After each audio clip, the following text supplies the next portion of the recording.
Hi friends, welcome back to YouTube channel. ഒറ്റപ്പാലത്തെ ചിനക്കത്തൂർ കാവിനടുത്തുള്ള ഫെസ്റ്റ് കാണാനാണ് ഞങ്ങൾ വന്നിരിക്കുന്നത്. ഞങ്ങൾ ഫാമിലി ആയിട്ടാണ് പോയത്. ഇവിടെ കുറേ കളർഫുള്ളും വലുതും ചെറുതുമായ മീനുകളുണ്ട്. ആദ്യം ഞങ്ങൾ ഇവിടത്തെ ഗോസ്റ്റ് ഹൗസ് ആണ് എന്നാണ് വിചാരിച്ചത്, പക്ഷേ അല്ല. ഇത് അവതാറിൻ്റെ സെറ്റപ്പാണ്. അവിടെ നല്ല തണുപ്പാണ്. ഇങ്ങനത്തെ ഈ കളർഫുൾ മീനുകൾ ഞങ്ങളുടെ അക്വേറിയത്തിലുണ്ടായിരുന്നു. ഇവിടുന്ന് ഞങ്ങൾ കുറേ ഫോട്ടോസും വീഡിയോസും എടുത്തു. പിന്നെ ഈ ഊഞ്ഞാലിലാണ് കയറിയത്. നല്ല ഹൈറ്റിൽ പോണതുകൊണ്ട് നല്ല പേടിയുണ്ടായിരുന്നു. ഇതിനെ കണ്ടപ്പോൾ എനിക്ക് ഇരിക്കണം എന്നുണ്ടായിരുന്നു, പക്ഷെ ഇരിക്കാൻ പറ്റില്ല. ഇതൊക്കെ ഇവരെങ്ങനെയാവും സെറ്റ് ചെയ്തിട്ടുണ്ടാവുക? ഞങ്ങൾ നടന്നു മുമ്പ് ഈ സാധനത്തിന് എനിക്ക് നല്ല പേടിയായി. ഇവിടെ കുറേ മഷ്റൂം ചെടികളുണ്ട്. ഇതിൻ്റെ ഉള്ളിൽ കൂടെ കുറേ നടന്ന് കാണാനുണ്ട്. ഇത് കൂടെ നടന്നു പോണ ഞങ്ങളുടെ അമ്മമ്മയും മാമച്ചനും. ഈ ലൈറ്റിൽ തൊട്ടാൽ ഷോക്കൊന്നും അടിക്കില്ല. ഇതിനെ കണ്ടപ്പോൾ ഡ്രാഗൻ ആണോ പുലിയാണോ എന്നൊരു ഡൗട്ട് തോന്നി. ഇതിൻ്റെ താഴെ ഇങ്ങനെ പഞ്ഞിയിട്ടിട്ട് മഞ്ഞ് പോലെ സെറ്റ് ചെയ്തിരിക്കുക.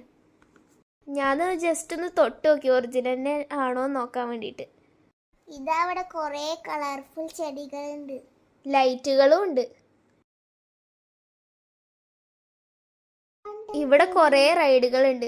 പക്ഷെ ഞങ്ങൾ ഈ ഡ്രാഗൺ തോണിയിലാണ് കയറി. ഞാനും പല്ലവിയും പിന്നെ ഞങ്ങളുടെ മേമയും കൂടിയിട്ടാണ് കയറി. നല്ല രസമുണ്ടായിരുന്നു. ഞങ്ങൾ മേലത്തെ ലൈനിലല്ലായിരുന്നു, താഴത്തെ ഭാഗത്തായിരുന്നു.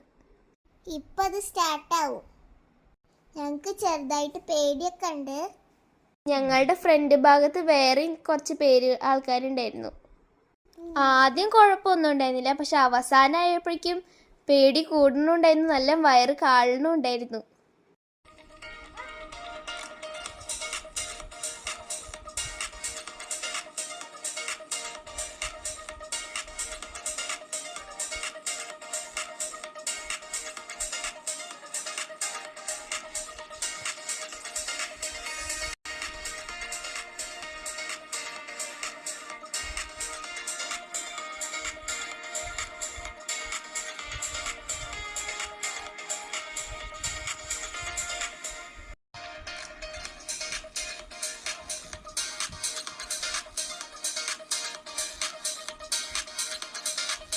ഇതിലൊന്നും ഞങ്ങൾ കയറിയില്ല.